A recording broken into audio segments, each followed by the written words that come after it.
야고보서 5장 15절 16절 말씀입니다. 믿음의 기도는 병든 자를 구원하리니 주께서 그를 일으키시리라. 혹시 죄를 범하였을지라도 사하심을 받으리라. 그러므로 너희 죄를 서로 고백하며 병이 낫기를 위하여 서로 기도하라. 의인의 간구는 역사하는 힘이 큼이니라. 아멘. 이 말씀 정말 단도직입적입니다. 믿음의 기도는 병든 자를 구원한다. 즉 병을 고친다 그 말입니다.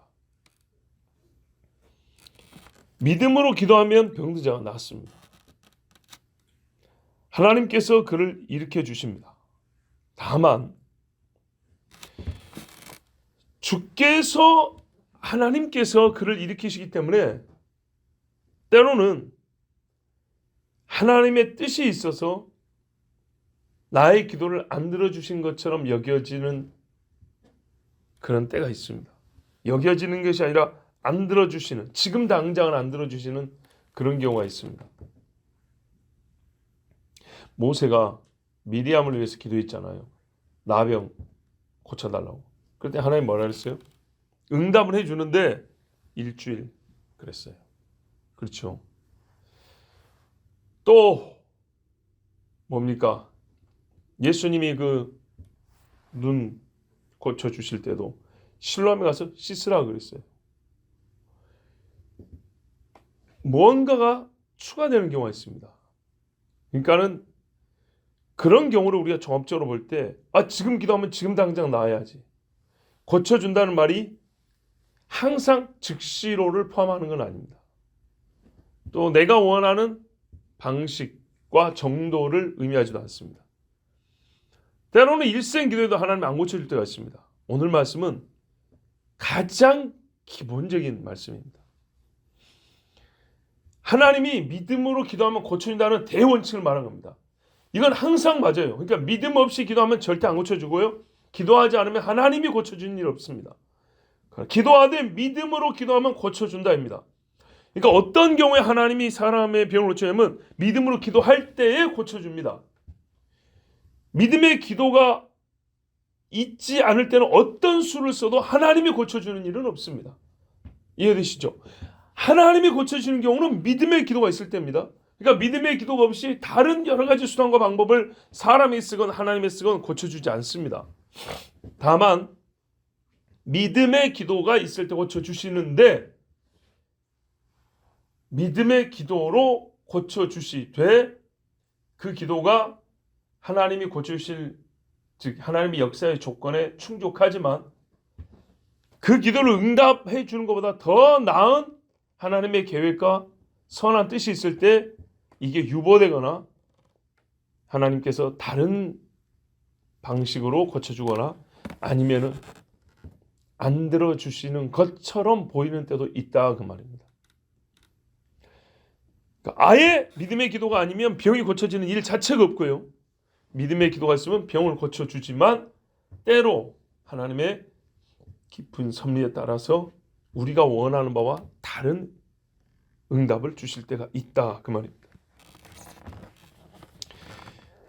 더하여 이 병든 자가 죄를 범하였을 경우에는 그의 죄도 사여 준다고 분명히 15절에 말씀합니다.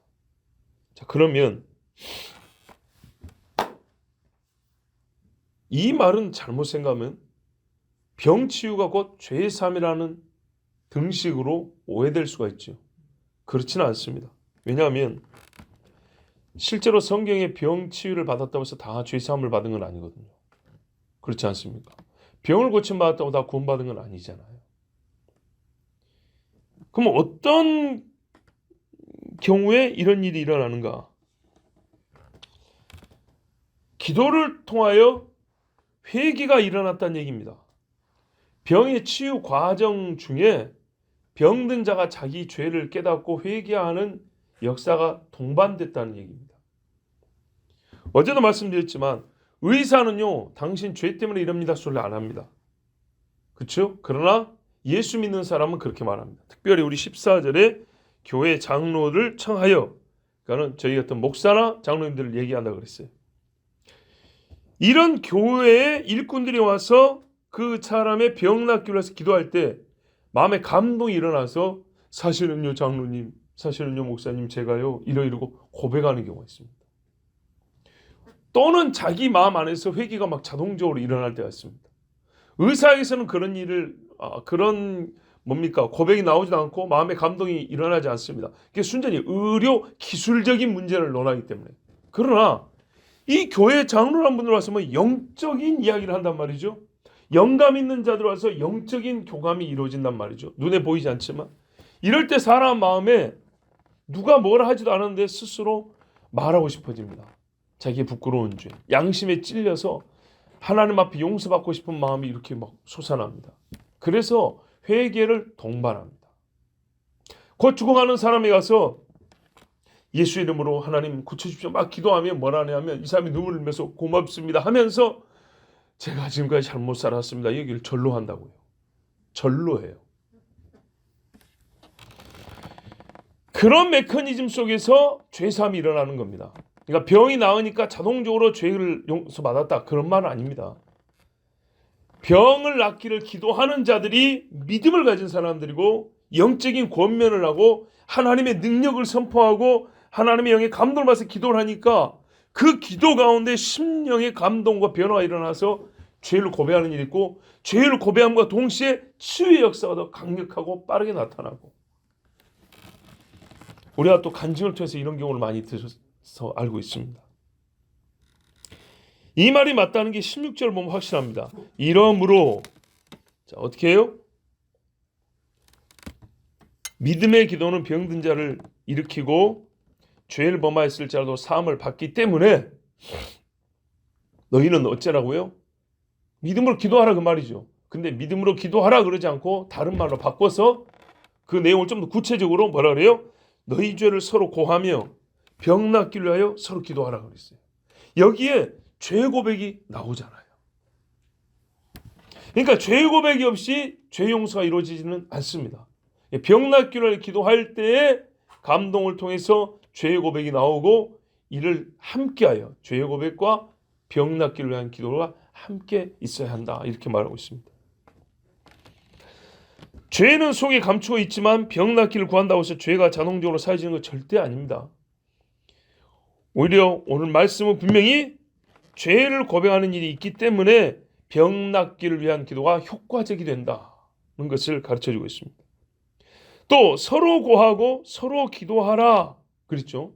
그런 다음에 의인의 간구 이렇게 말했으니까 여기서 의인은요 신방한 사람만을 말하는 것이 아니라는 걸 알 수 있습니다. 서로 죄를 고하고 서로 병 낫기를 기도하라 그랬죠. 그러면서 의인의 간구는 이랬으니 병든 자도 어떻게 해요? 기도를 하겠죠. 그렇죠? 기도해 주러 온 사람이 있는데 기름 바르고 기도해 줄 때 자기 죄를 고백하고 아 형제요 하나님께서 용서하십니다. 그리고 예 저를 위해서 기도해 주시면서 서로 막 이렇게 막 함께 기도한단 말이죠. 이렇게 해서 병문한 온 사람이나 병든 사람이나 둘 다 하나님 앞에서 그 자리에서 죄 용서를 구하고 그러니까 이 형제를 위해서 하나님 기도합니다. 이 형제가 죄를 씻김 받기를 원하니 그 마음속에 남김없이 고백하게 하시고 주님 용서해 주십시오 또 죄인인 자기는 하나님 제가 이런 죄를 지었습니다. 용서해 주십시오 이렇게 기도하고 이러면서 더하여 그리고 주님 이 병에서 노임을 주시옵소서. 혹여 죄 때문에 걸린 병이라면 하나님께서 죄를 용서했다는 증표로 이 형제의 병도 속히 고쳐주시옵소서. 이렇게 기도하면 정말 세상 어디에서도 들을 수 없는 형제 간의 정말 뜨거운 사랑과 믿음의 이 확증을 통해서 하나님은 병을 고쳐주시고 죄도 용서해 주신다는 말씀입니다. 얼마나 은혜스럽고 이것이야말로 신앙 생활이 아니겠습니까? 신앙의 삶입니다. 그래서요, 이 일은 교회에만 허락한 일이고 교회의 장로가 할 수 있는 일이기 때문에 의사보다도 뛰어난 일을 하는 겁니다. 의사는 의학 기술을 하지만 교회 장로는 하나님의 능력을 표현을 좀 이렇게 하는 걸 이해하십시오. 하나님의 능력을 동원하여다가 고칩니다. 비교할 수가 있습니까? 다만요, 의대 6년 기타 학교 졸업 후에 몇 년 과정 더 거쳐서 한 10년 걸린다 하더라도요, 믿음을 갖기는요 100년 1000년이 걸려도 불가능할 수 있어요. 믿는 자는 단 1분이면 가능할 수도 있지만 그렇지 않으면 아무리 시간을 많이 줘도 불가능한 게 믿음이기도 합니다. 즉 처음부터 끝까지 전적인 하나님의 능력으로만 고쳐지는 죄사함과 병의 치유. 쉽게 표현하면 아무런 공부를 하지 않아도 아무런 돈을 쓰지 않아도 오직 믿음만 있으면 되는 것이지만 사실상 이 믿음을 갖기가 마음이 교만할 때는 천하를 다하는 것보다 어렵다는 것. 어제 말씀과 연결하여 13절부터 연결한다면 고난 중에 병이 있습니다. 기도해야 될 것입니다. 나았다면 찬송할 것입니다. 병들 때 어떻게 하라고요? 교회 장로를 청하여 기도를 구하라 했습니다. 그러면 교회 장로들은 가서 기름을 바르고 주의 이름으로 기도합니다. 이게 사명이고 우리가 받은 복입니다. 가서 우리가 기도할 때는 분명히 죄와 상관 있는 경우도 있을 수 있기 때문에 항상 듣기 좋은 말만 해서는 안 됩니다. 정말 나을 수 있는 말을 해야 됩니다. 진짜로 치유받을 수 있는 말을 해줘야 합니다. 그 결과 이 사람에게 죄가 발견됐다면 고백하라 권하고 함께 중보하며 기도하는 것이 교회 장로의 일이고, 그 권한을 받았다면 자기 죄를 고하고 하나님께 기도하는 것이 병든 신자가 해야 할 일입니다. 이것이 하나님께서 말씀하신 치유의 순서이고 바른 방식입니다. 우리가 이제 실천해야겠죠. 살면서 제일 근심이 뭐냐면 병입니다. 병 들면 만사가 무익하다, 소용없다 이렇게 되죠. 특히 죽을 병에 걸리면 모든 일을 제쳐놓고 의사와 약속을 잡고 그 시간 지키려고 철저히 합니다. 아니 약사가 먹으라는 약 정도도 되도록이면 지키려고 우리가 애를 씁니다. 그러면 이런 사람의 말을 잘 지키려고 하는 걸 생각할 때 하나님께서 오늘 어떤 병이라도, 의사는 자기 전공 분야의 병의 전문가라지만 사실 본인도 그 병에 걸려 죽지 않습니까? 근데 하나님은 어떤 병이라도 믿음으로 기도하라 그랬고 교회 장로를 청하여 기도를 구하라 했습니다. 그러면 병이 제일 큰 문제이고 사람은 병을 치유하되 한정적일 수밖에 없다는 인정한다면 우리가 오늘 말씀보다 더 귀 기울여야 될 우리 삶의 실제적인 문제를 해결함에 있어서 이 말씀보다 더 기울여야 할 문제가 어디 있겠습니까? 조금만 아파도 그 환부를 가지고 와서 의사에 가서 보이고 약제 가지고 먹고 우리가 치료를 받고 검사하고 그러면서 철저히 의사 말을 따라간다면 하나님은 오히려 모든 병을 아주 단순한 방법으로 고쳐주겠다 했는데 이렇게 쉽고 가벼운 방법을 알면서도 우리가 따르지 않는다면 이거야말로 너무 안타까운 일이 되지 않겠습니까? 아마도 실천하기 어려운 부분 중에 하나는 죄를 서로 고백하고가 될 것입니다. 그러나 여러분, 학문의 병이 들면 어떻게 합니까? 부끄럽습니까? 부끄러워도 별 수 없지요. 살아야 되니까요. 그렇다면 아니 하나님 아버지 앞에 죄를 고백하는 것이 그렇게 어렵습니까? 저희 아들들이요, 애들이 이제 제법 많이 컸잖아요. 그래도 아빠 앞이니까 팬티 벗고 돌아다니기도 합니다. 아직. 참 아빠 앞이니까 그러잖아요. 하나님 아버지 앞에 우리가 죄를 부끄럽지만요 숨길 정도는 아니잖아요. 아버지니까. 아버지는 용서해 주시는 분이잖아요. 그러므로 우리는 하나님 아버지 앞에 부끄럽지만은 이 부끄러운 것을 받아주시는 유일한 아버지께 죄를 고백할 것이고, 또 우리가 또 한 형제니까 부끄럽지만 역시 우리를 불쌍히 여기고 같이 기도해 줄 형제니까 서로 고백하고 같이 하나님 앞에 기도하는 것이 옳습니다. 다만 주의할 점이 하나 있는데 진실한 회개가 동반되지 않는 죄의 고백이라는 것은 또 하나의 의의 위선이 될 수 있습니다. 의롭게 보이는 위선. 나 사람 앞에 서슴없이 죄 고백하는 사람이야 라는, 이렇게 말을 하지 않지만 속에 그런 거 있죠. 나 헌금 엄청 하는 사람이야 속에. 나 구제 많이 하는 사람이야 속에. 그런 생각하는 것처럼 나는 뭐 감추지 않아. 예. 그래서 누가 듣고 싶어 하지도 않고 지금 그런 타이밍도 아니에요. 서로 막 고백한 타이밍도 굳이 나 하나님께 뭐 고백했다고 그러거나 아니면 좀 들어봐, 나 정말 이런 죄를 지었어 이러면서 오히려 듣는 사람들 힘들게 하는 경우가 있어요. 그러니까 의의 행위로서 죄 고백이라는 하나의 종교 의식을 취하는 경우가 있어요. 여러분 한 25년쯤 전에 한참 유행이었어요. 제가 대학교 막 들어가가지고 다닐 때 이게 한참 유행이어가지고 이 야고보서 말씀을 가지고 어느 교회 기도원 또는 목회자들, 교회에서 말입니다. 이게 어느 선교단인가 기도원에서 가르친 모양이에요. 이걸 나오라고 해가지고 공주 앞에서 죄 고백하고 서로 막 같이 박수치고 눈물 흘리면서 막 기도하고. 근데 이게 하나의 유행이 돼버린 거예요. 그래가지고 실제로 교회가 박살이 난 데가 몇 군데 있어요. 제가 들은 게 그렇다면 더 많겠죠. 뭐라면 연약한 자들에게는 이게요 시험거리가 되는 거예요. 하나님의 죄의 삶이 뭔지 모르는 사람들에게는 시험거리가 되는 거예요. 어떻게 해요? 목사도 그랬대? 나는 뭐 막 죄 짓는 거예요. 또는 신뢰가 두터웠어요. 그런데 그 부끄러운 이야기를 듣고 서로 이제 신뢰가 깨어지고 의심이 생기게 해가지고 저 사람 또 그럴지 몰라. 뭐 집어는 누구 주겠어? 이래가지고 서로 갈라서 등지는 경우가 많아진 거예요. 또 사소한 일을 보이면 어떻게, 사소한 잘못을 보면 그 사람에게서 안 들어도 될 이야기를 들어가지고 옛날에 그랬다 하더라. 예를 들어서 생각해 볼까요? 목사가 옛날에 도둑놈이었어요. 도둑놈인데 하나님 앞에 완전히 회개했거든요. 완전히 회개하고 정말 자기 물질까지 들여서 교회도 세웠고 성도들 돕기도 해요. 그런데 예를 들어서 어느 날 교회 재정에 약간의 빵꾸가 났다고 생각해 봅시다. 그러면 그걸 몰랐으면 우리가 어디서 실수했을까 이럴 건데 그 쓸데없는 일을 듣고 나니까 혹시 목사가 손댄 거 아니야? 이런 오해가 생긴다고요. 그러면 뒷조사하고 서로 기분 나쁘니까 나를 의심해하면서 싸우고 난리가 나겠죠.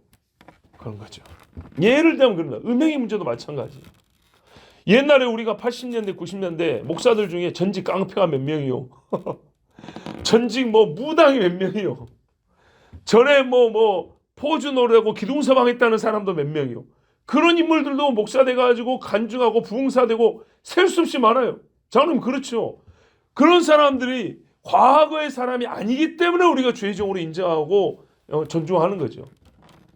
그런데 그렇게 되는 게 어떻게 보여? 정말 서로가 하나님 앞에 죄의 사함의 실제적인 고백이 있고 우리 그냥 쉽게 표현할게요. 은혜 충만, 성령 충만할 때는 그런 이야기가 간증으로 들린다니까요. 간증. 나도 용서받고 하나님 앞에 쓰임받을 수 있겠구나 간증이 되는데 냉랭한 상태에서 또는 서로 만난 지 얼마 안 되는 사람들에서 이런 상황에서 그저 자기가 의로운 척 나는 옛날에 무슨 죄를 지었고 어쩌고 이런 소리 하면 어떻게 한다고요? 그거는 신뢰가 생기기도 전에 신뢰의 뿌리를 뽑아버리는 거예요. 씨 뿌렸고 거기다 소금 뿌리는 거 똑같은 거예요. 그래가지고 교회가 무너지는 경우가 있었어요. 또는요, 자 미숙한 사람들 가운데서도 이런 고백은 문제가 된다 그랬죠.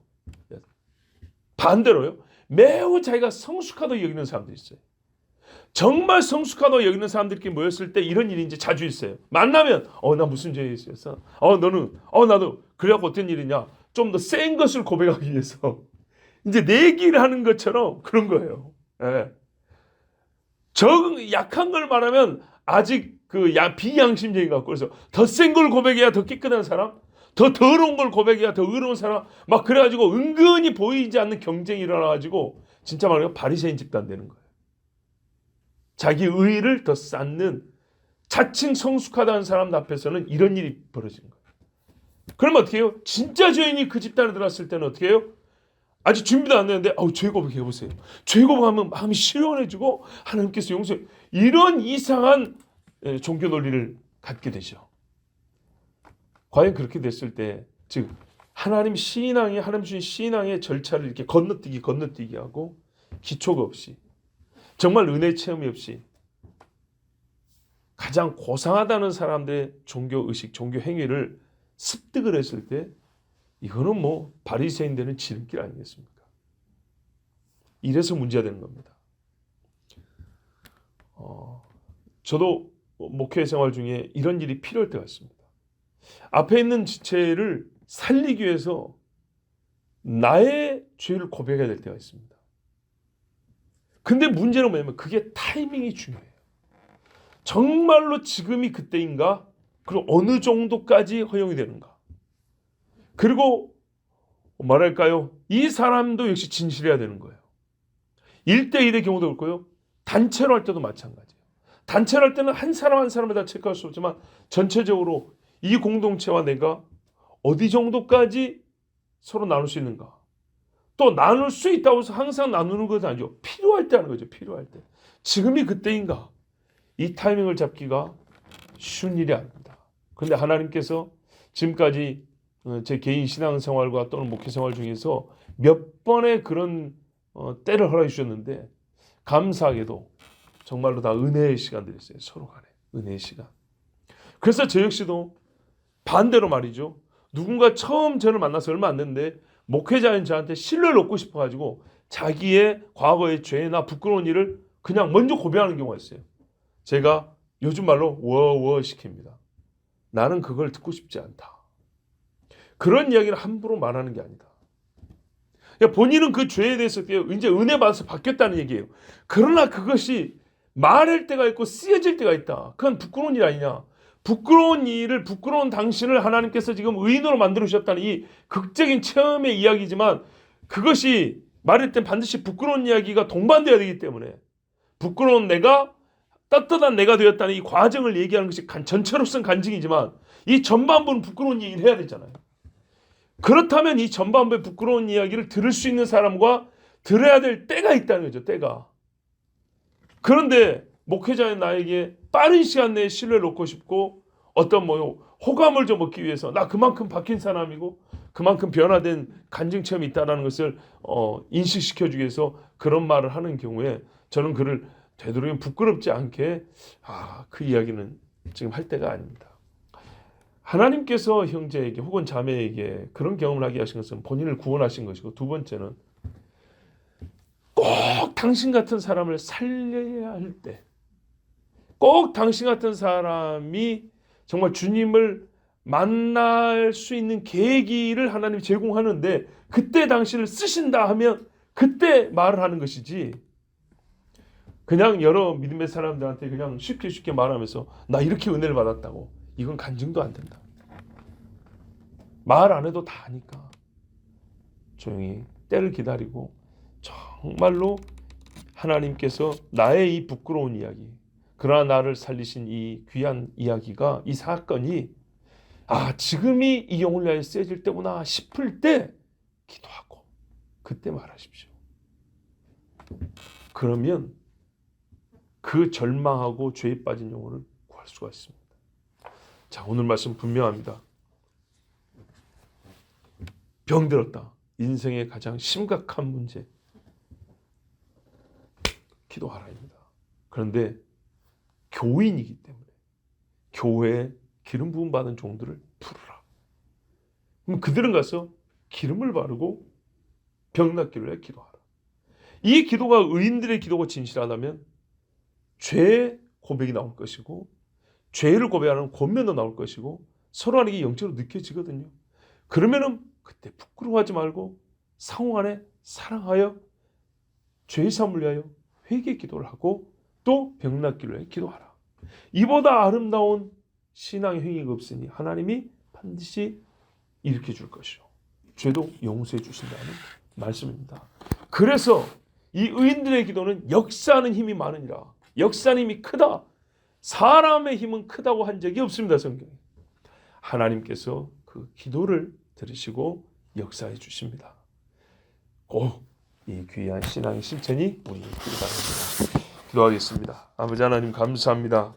가장 복된 하나님의 약속을 또 한 가지 들었습니다.